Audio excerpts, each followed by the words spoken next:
Assalamualaikum warahmatullahi wabarakatuh. Perkenalkan, nama saya Melisa Aulia Putri dengan NIM 3333240025 kelompok 3 shift 2. Pada tutorial statistika 2 ini saya akan mempresentasikan hasil tugas mingguan di modul 2 tentang uji hipotesis. Oke, jadi diketahui di sebuah soal, di sini ada beberapa soal. Jadi di soal pertama itu jelaskan apa yang dimaksud dengan uji hipotesis secara sederhana. Nah, menurut penelitian dari Nur tahun 2025, uji hipotesis itu merupakan jawaban sementara atau dugaan terhadap suatu masalah dalam penelitian. Nah, uji ini itu harus berdasarkan pada teori dan fakta yang telah diteliti dari penelitian sebelumnya. Terus uji hipotesis itu perlu diuji kebenarannya melalui pengumpulan data dan penelitian ilmiah. Fungsi dari uji hipotesis itu sebagai pedoman supaya saat ingin meneliti sesuatu itu dapat berjalan dengan terstruktur, sistematis, dan jelas, yang disusun secara logis berdasarkan pengetahuan yang sudah dimiliki sebelum peneliti yang sudah ada. Selanjutnya di nomor 2 itu sebutkan dan jelaskan langkah-langkah dalam melakukan pengujian hipotesis. Di sini ada beberapa langkah-langkah dalam pengujian hipotesis. Langkah pertama itu kita merumuskan hipotesis. Jadi kita tentuin nih hipotesis 0 sama hipotesis alternatifnya. Jadi hipotesis 0 itu kayak berupa tidak menyalahkan dari pernyataan yang ada di suatu kasus. Kalau misalkan hipotesis alternatif itu atau H1 itu menyatakan adanya perbandingan dari H0 itu. Lalu yang kedua itu menentukan tingkat signifikansi. Jadi kita menetapkan batas kesalahan yang digunakan dalam pengujian. Biasanya itu digunakan sebesar 5%. Terus langkah selanjutnya kita pilih metode statistik dengan uji T atau uji Z atau chi-square yang berdasarkan pada jenis datanya dan tujuan penelitiannya. Yang selanjutnya itu langkah mengumpulkan data. Jadi kita ambil data yang diperlukan sesuai dengan penelitian yang ingin dianalisis, dan kita lakukan uji statistik dengan menerapkan metode statistik yang telah dipilih untuk menguji hipotesis menggunakan data yang sudah dikumpulkan. Lalu kita tentuin daerah kritisnya atau nilai p-value dengan menentukan batas penolakan hipotesis 0 atau H0 melalui daerah kritis. Terus kita menafsirkan hasilnya dengan membandingkan nilai p-value dengan alpha. Jika p kurang dari alpha maka H0 ditolak, dan jika p lebih besar dari alpha maka H0 diterima. Dan langkah terakhir itu kita menarik kesimpulan, menentukan hasil akhir apakah hipotesis diterima atau ditolak berdasarkan uji yang dilakukan. Jadi kalau misalkan nih ada perbandingan antara uji kritis sama uji statistik, nah itu tuh akan mempengaruhi hasil akhirnya, kesimpulannya, apakah hipotesis dari H0 atau H1 itu diterima apa ditolak gitu. Terus soal yang ketiga itu jelaskan perbedaan antara left tail test, right tail test, dan two tail test. Jadi perbedaan dari ketiga ini ada di bagian arahnya. Jadi kalau misalkan left tail test itu kan uji satu pihak kiri.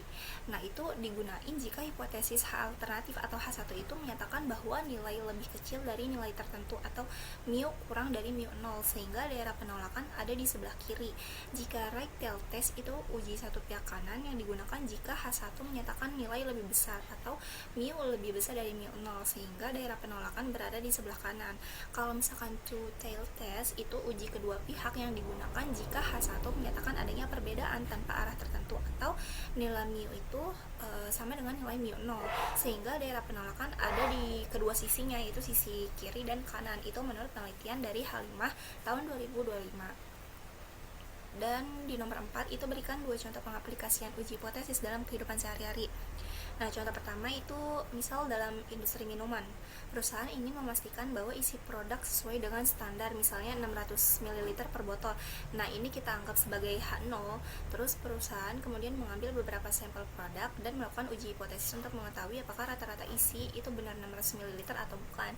Jika hasil uji menunjukkan perbedaan yang signifikan, maka perusahaan perlu memperbaiki proses produksinya agar sesuai standar. Berarti ini contohnya itu merupakan dari penolakan H0, karena 600-nya ini 600 ml itu menunjukkan adanya perbedaan. Dan pasti H0 itu bakalan ditolak. Nah, contoh kedua itu misal dalam industri manufaktur. Jadi perusahaan ingin mengetahui apakah mesin baru itu lebih efisien dibandingkan mesin lama. Data produksi sebelum dan sesudah penggunaan itu kita bandingin dengan menggunakan uji hipotesis. Jika hasilnya menunjukkan peningkatan yang signifikan, maka perusahaan dapat memutuskan untuk menggunakan mesin baru secara permanen. Nah, ini berarti menyatakan bahwa H0 itu diterima.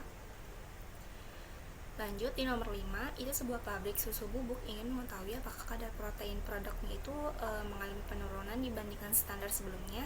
Standar kadar protein itu 18 gram per 100 gram produk. Dari pengujian terhadap 49 sampel, diperoleh rata-rata kadar protein sebesar 16,8 gram dengan standar deviasi 2,8 gram dan tingkat signifikansinya itu 1% atau 0,01.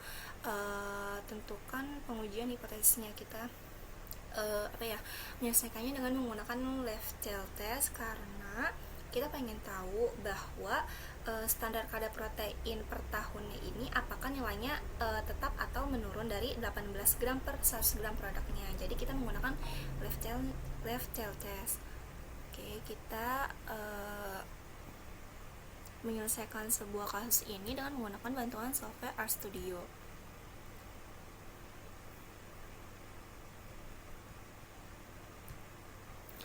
Oke, jadi di soal nomor 5 itu kan kita pakai left tail. Yang langkah pertama itu kita menentukan nih H0 sama H1-nya. H0 itu kita isi dengan tidak menyalahkan suatu pernyataan yang ada di soal, sedangkan H1 itu kebalikannya dari H0. Jadi H0 itu kita isi dengan mu sama dengan 18, yang dimana rata-rata kadar protein produk susu bubuk tahun ini itu nggak berubah dari tahun lalu, yang dimana itu tetap 18 gram. Nah, kalau misalkan H1 itu kita isi dengan mu lebih kecil dari 18, yang artinya rata-rata kadar protein produk susu bubuk tahun ini tuh lebih rendah atau menurun dari 18 gram. Ya, maksudnya dari 18 gram tahun lalu. Terus langkah selanjutnya kita enter, maksudnya kita running dulu. Terus habis itu kalau misalkan udah di running, kita input data yang diketahui pada soal. Jadi di soal itu kan diketahui standar kadar proteinnya itu 18 gram. Kita masukin ke nilai M. Terus diketahui rata-rata kadar proteinnya itu 16,8 gram. Kita masukin ke X bar. Terus diketahui standar deviasinya 2,8 gram. Kita masukin ke sigma. Dan nilai sampel uji itu 49. Sampel kita masukin ke N. Kita running. Dan langkah selanjutnya kita mencari nilai statistik uji Z atau nilai mu-nya. Nah, nilai statistik uji ini kita biar kita tahu nih nilai Z hitung itu berapa, supaya kita bandingin dengan nilai si Z dari tabel yang ada di tabel berdasarkan tingkat signifikan yang udah ada. Jadi nilainya itu Z tabel itu nilai tetap, sedangkan nilai Z hitung ini merupakan nilai Z yang diketahui dari sebuah soal. Jadi kayak bisa berubah-ubah gitu loh.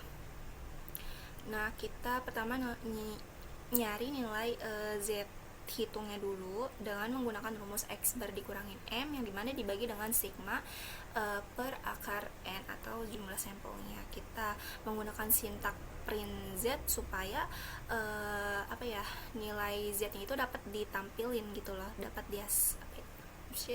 tertampil gitu hasil nilai Z hitungnya. Kita enter.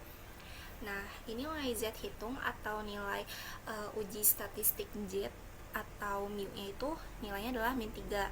Nah, selanjutnya kita mencari nilai kritis atau mu 0 atau Z tabel berdasarkan nilai alpha itu 1%. Dan menggunakan sintaks Z.alpha sama dengan Q0 1 min alpha. Terus kita pakai print min Z.alpha karena dia itu kan left tail test ya, jadi kan dia itu arahnya ke kiri gitu, makanya dia pakainya nilai negatif. Kita enter atau running, hasilnya adalah min 2,326348. Nah, dapat disimpulin nih bahwa nilai mu itu lebih kecil daripada nilai mu 0. yang dimana berdasarkan tingkat signifikansinya itu 1%, bahwa dapat disimpulin si H0 itu ditolak dan H1 diterima karena mu-nya lebih kecil dari mu0. Berarti kadar protein produk susu bubuk tahun ini itu adalah kurang gitu, lebih rendah dari 18 gram. Oke, mungkin cukup sekian dari hasil tugas mingguan yang saya kerjakan. Kurang lebihnya mohon maaf. Wassalamualaikum warahmatullahi wabarakatuh.